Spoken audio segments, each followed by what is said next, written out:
Yo, what is up with y'all, man? I hope you're doing good. If you're new and you're a fan of the NBA, subscribe to this NBA channel. So, let's get straight into it.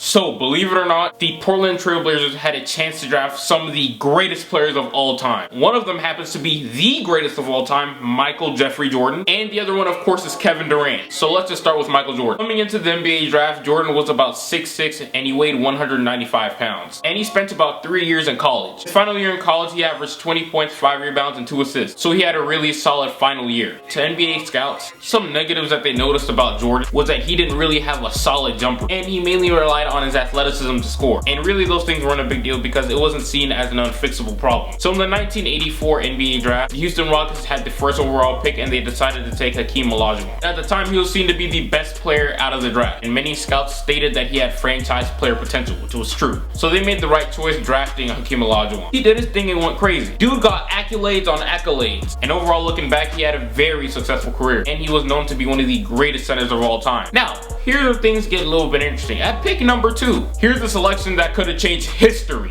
Was that Mike Krizemba enough? No?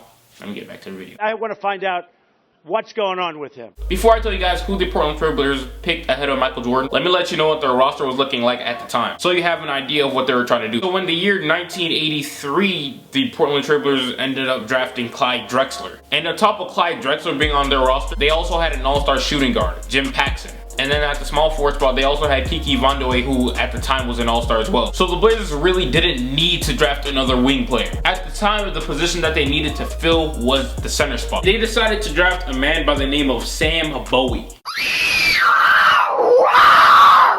Idiot! You heard me, boy. I said his name was Sam Bowie. So this Sam Bowie dude ended up having a lot of injuries throughout his career, and things did not end up well at all for him. And his career really didn't go as planned. He only averaged 11 points and 7 rebounds a game. Like, do something. You know what I'm saying? Like, goddamn. Could he have done better if he didn't go through any injuries? Possibly, but I don't think he would have been doing that much better. They took 11 points and 7 rebounds over MJ. That's tough! Look, I understand. I totally understand. At the time, he was the better fit for the Portland Trail Blazers. They didn't need another shooting guard. But man, did they really mess this one up. If they drafted Micheal Jordan or even ran him through a couple workouts and they seen the potential that this dude had in himself, yeah, I'm 100% sure that they could have been able to package those 2 all-stars for probably a decent center in the NBA at the time. This is what I'm saying. If the Blazers decided they wanted to take the best player available at number 2, which was Micheal Jordan, I'm sure they'd see what Micheal Jordan is capable of doing and they'd make room for him. And he would have been the clear-cut starting shooting guard option. Now, obviously, now that we look back at it, that's what they should have done. But no, instead they draft Sam Bowie. That is rough, and that possibly costed them a couple of championships. Okay, so like I said earlier in the beginning of the video, this was not the only instance that the Portland Trail Blazers had a chance to draft an all-time great player. It's like God gave them a second chance to recover from the massive L that they took back in 1984. They had an opportunity to draft Kevin Durant. Don't think I'm lying? Look, I swear to God on everything I love. One of the best, if not the best scorer that we've ever seen in NBA history. So back in 2007, this time around, the Portland Trail Blazers had the number 1 overall pick instead of the number 2 overall pick. And at that time, Kevin Durant and a man named Greg Oden were seen as the 2 clear-cut best players in this draft. Coming into the league, Greg was seen as an NBA-ready rookie. He had size and strength by his side. Dude was about 7 foot tall and weighed 250 pounds. And he had a lot of athleticism for someone of his stature. And his athleticism also allowed him to be a great defender. So he had all the great physical attributes. Coming out of college, he was compared to players like Bill Russell and David Robinson. So with all this positive info from NBA scouts, the Blazers decided to draft Greg Oden. Now this pick wasn't that bad actually, or at least it wasn't as bad when they missed out on getting Micheal Jordan, because back then about 90% of the league would have made the same choice. Almost everyone saw Greg Oden as the more safe pick because of his physical attributes and overall his potential to be an all-time great center in the league. So I'm not gonna lie, I think at the time the Portland Trail Blazers kind of got scared of picking Kevin Durant because they didn't think he had the all-time great potential like Greg Oden because of his physical attributes. Dude was skinny. So I'm sure that scared them away a little bit because they never seen nothing like that before. No man skinny like him was ever dominant in the NBA before. Happy Valentine's Day! You see my kids? Cause I'm trying to go on a picnic. Is that a water pitcher? That's my wife! Don't be rude! What kid you got a water pitcher in your hand? Well, we just want our kids. Oh, okay, I get it. Weird ass nigga.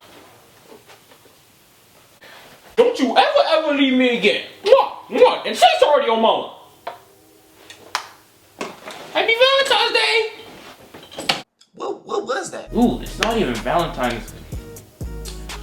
Whatever. I don't even remember where I left off, my guy. So basically, I'm gonna just put it like this. The Blazers passed up on 2 all-time great NBA players for 2 injury-prone centers, Greg Oden and also Sam Bowie. No disrespect whatsoever, but I'm sorry to tell everybody the truth. Idiot! And those 2 missed opportunities that they've had potentially cost them multiple championships. Especially back then when they could have drafted MJ. I know Portland fans are still sick to this day about that. But I understand how the Portland Trailblazers made this decision, because back then it was really logical to take, at the time, Sam Bowie. Because back then it made sense to take a center because they didn't really have any need for a shooting guard. But still, they passed up on MJ.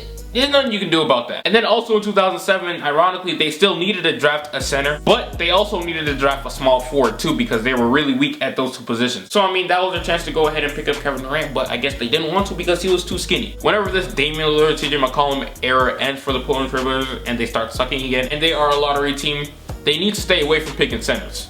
Hands down. I don't care who's out there. They need to go ahead and draft a wing, because look at history.